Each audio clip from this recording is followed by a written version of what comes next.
another video in my favorite things series. I'm just going to do a super quick video about craft mats.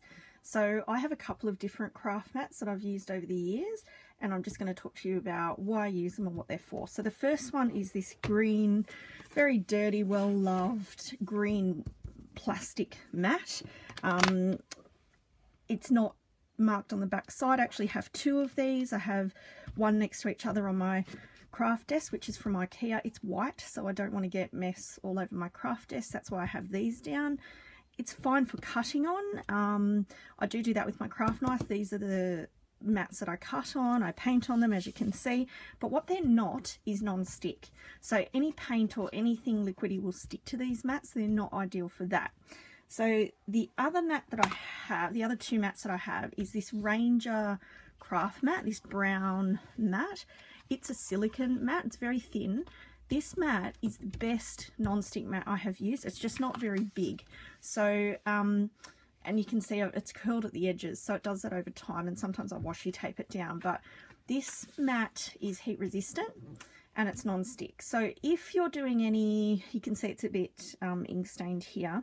If you're doing any painting or spraying or anything liquidy, especially with inking techniques, this is the mat to get because it's really easy to clean up. I just use a baby wipe. Sometimes I use some stamp cleaner. I'll spray it on and wipe it off if it's super dirty, but usually a baby wipe and some paper towel will get it clean. So this, nothing sticks to this. It's super good. I've also seen people use a silicone mat. My friend Amy does this from Coles. It's actually a barbecue mat. It's massive. It's much bigger than this, and it does a very similar thing. So if I can find a link, I'll post it for you, along with some links of where you can buy these. But I highly recommend this. I've also seen card makers in particular cut this mat down. I'm a scrapbooker as well as a card maker, and mini albums, all sorts of stuff. So I leave mine whole, but you can cut it smaller and just have a piece that you move around, or you might want to tape it to a board or something like that. But that's another option for this mat.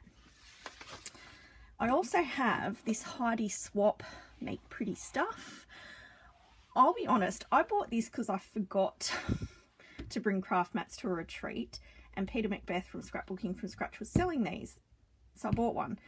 The other reason was because it is aqua, teal, whatever you want to call it, and it matches my craft room, and it's so pretty.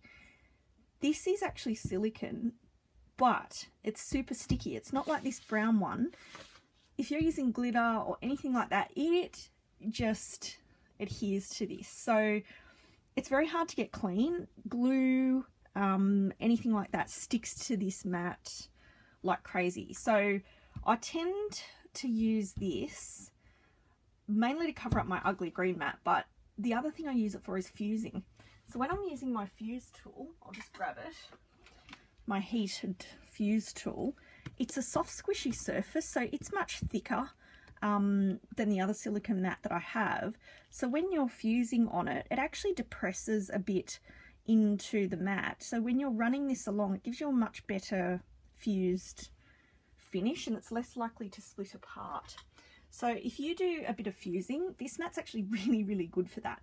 I don't like things to be super messy, but I don't know if you can see the glue and things like that that's all over it.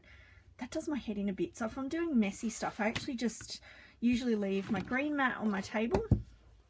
If I'm cutting, I lift things off and cut on there. If I'm fusing, I use this, but I generally leave this down because when I'm inking or whatever and this mat's over the top of it, it does give a bit more of a cushy surface, so I find my results are better.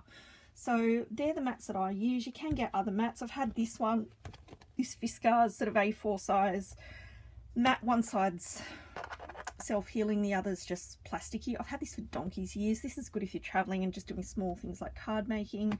So there are other mats that you can get. One mat I'm really interested in seeing if I can get my hands on is the Ken Oliver non-stick mat. They're really big, but I do believe they're really expensive, and I don't know about shipping and how to get it to Australia, but that's something I'm looking into at the moment. So they're my craft mats. If you have any questions, please let me know. Hopefully this was useful, and I'll see you in the next video. Bye!